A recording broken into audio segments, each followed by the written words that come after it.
Supply chain emissions are probably the most difficult part of working out any carbon footprint, and are critical to any sort of net zero plan you're going to do.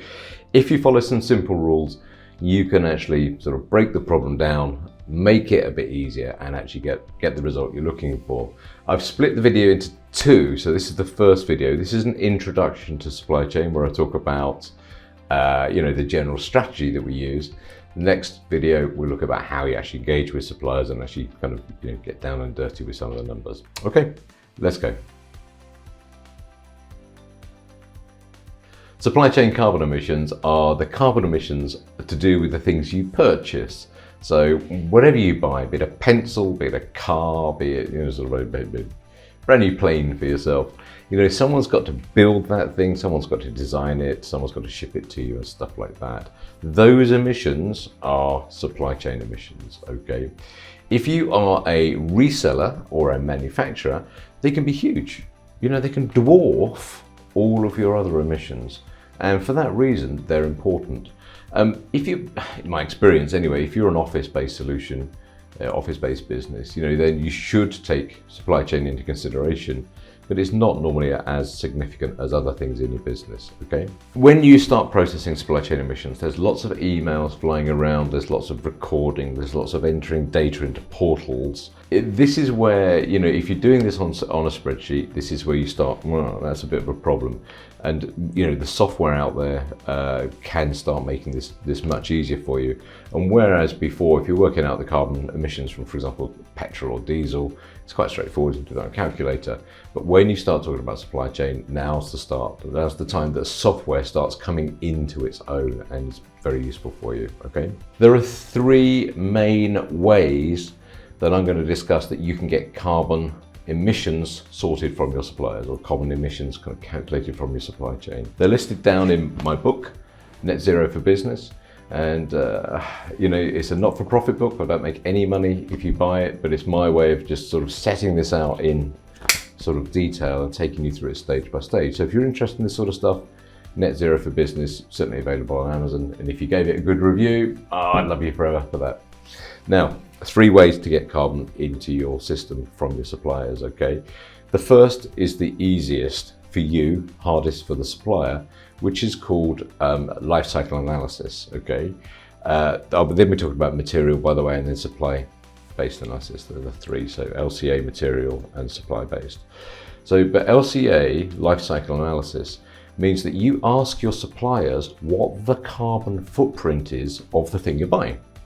This is typically used in construction, where if, for example, you're buying a preformed, for example, window frame, so you're building, say, 10 houses, and you want, I don't know how many window frames that would be, but maybe you want sort of 20 sort of window frames or 30 window frames.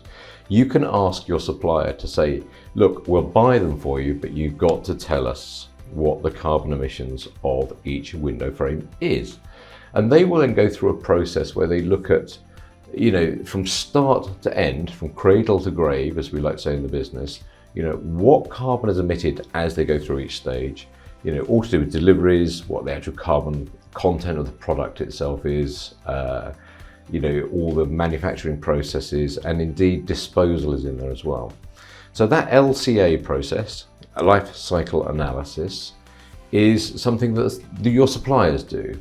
Now, in the construction industry, last time I was with the big cheeses in the industry, which was around about 4 months ago, they were saying that they have about 20 to 30% of their products covered by LCAs, but they intend to take that up to as near to 100 as they can. So construction industry really embracing this. If you want an LCA that's got the royal seal of approval, say yes, do you know what that is? That is a good LCA. I like the way you've done that LCA, and it meets all the following standards. That's called an EPD, or Environmental Product Declaration, okay? Now EPDs, just LCAs with the rubber stamp on, but you'll be seeing more and more LCAs and EPDs coming into the marketplace, over 2024, 2025. They're very popular.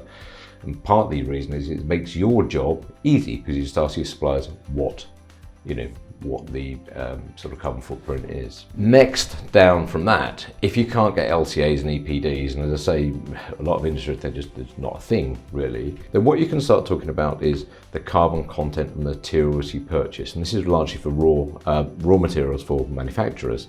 You could say, for example, I buy 20 tons of steel each month. You can look up in a carbon factor table, and if you want to know more about carbon factors, have a look at my other video on carbon factors. Look up the carbon factor of aluminium and just say, well, I've got 20 tons of aluminium. Aluminium is X tons of CO2 per ton of aluminium. Do the maths. That's what you get, okay? And there's loads of these tables. There's loads and loads and loads and loads of them. Again, if you've got a software platform behind what you're doing here, and as I said, when you come to supplier base, the software starts becoming vital, really, to be honest, then you can have those built into the software, so you don't have to look up each one individually, okay? The last one, and this is the most common one, this is one that's used most frequently, I quite like it because it's nice and easy, is you can ask a supplier 2 questions. What carbon emissions did you have in your last financial year? What was your turnover in the last financial year? And to make the maths easy, say it's a small accountant based in Oxford, where I'm based, and the Oxford says, look, do you know what? I emitted 1,000 tons of CO2 and I turned over £1,000. All you do is divide one by the other and say for each pound of turnover, you emitted 1 ton. So therefore, if I spend, say, £30 with the accountant in Oxford, I'd have 30 tons of CO2 because that's my bit of the pie. Their total pie is that. That's what they emit. My bit of it is this, okay? They're not perfect, far from perfect, but you have to use some way of making this problem a solvable problem for you. Supply chain emissions are difficult, and I know it's not perfect, but that's a really good way of going about it, okay? So if you can, use LCAs, EPDs, life cycle analysis, environmental product declarations. If you can't, and you're a manufacturer, use the carbon emissions from the actual stuff you buy, look it up in the table, etc. And if neither of those really apply, and that's the majority of cases, by the way, that they do not apply, then use supplier-based figures. Look at the carbon emissions, look at the turnover, divide one by the other, multiply it by what you spent with that supplier, and you get a figure. Okay? Now, finally, if you are a reseller or a manufacturer, specifically, I wouldn't probably do it if you're any other category, but if you buy in a lot of stuff and ship it on, don't feel scared about reporting your carbon footprint in 2 parts. You can say, look, here's the carbon emissions of our operations, for example, of our office, of our factory that we run, etc., etc. And here's the carbon footprint of the stuff we process or the stuff we buy and sell. Okay, that's often known as operational carbon and embodied carbon. Okay, operational, embodied. What it means is you can say, look, we're really going to focus on both of these problems separately. Problem 1, how do we become leaner, meaner? How do we reduce our carbon down in what we do? In the office, in the warehouse, in the sort of factory, whatever it's going to be, how are we going to reduce that carbon down? On the flip side, we are going to start looking at sourcing low carbon alternatives or lower carbon alternatives to the materials we use, okay? You still have to report the total, that doesn't change really, but by splitting the problem into 2, you've got 2 separate problems and they're easier to solve if you split them into 2 parts, okay? So look, if that was useful, as I say, the book sort of lays it all out in sort of glorious technicolor, but to recap, they can be significant, especially if you're a reseller or manufacturer. Yeah, think about getting some software. It's just easier if you do that. And obviously, my company Anistic, that's what we produce. So hopefully this part is it's quite good actually. I quite like it.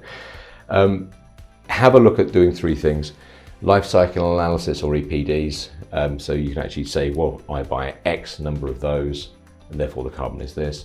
If not, have a look at materials. I'll buy 31 tons of aluminium, whatever it's going to be.